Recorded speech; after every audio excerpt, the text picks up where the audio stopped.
Si Jenny kang operator ng DTF dito sa branch ng Metrotown na may 6 na row na bilang at mayroong 71 total of meters. At ito po yung printer head niya, ang huling palit nito noong March 12. At ito po yung copy niya na may 90% good condition po. At ito naman po yung damper niya, ang huling palit nito ay wala pa po. Head clean.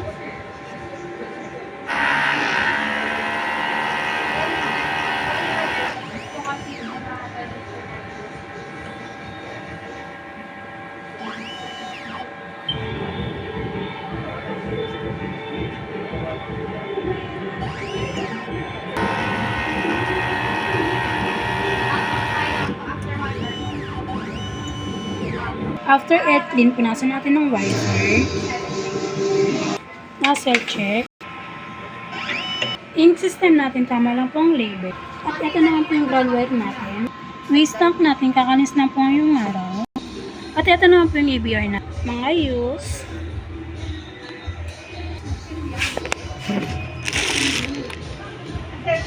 DTF powder.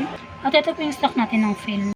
At ito naman po yung consumable monitoring natin sa powder, sa white, sa magenta, wala pa po tayo nagamit, cyan, yellow, black, film po, cleaning solution, at ito po yung output record natin. At ito naman po yung daily checklist natin. Salamat po.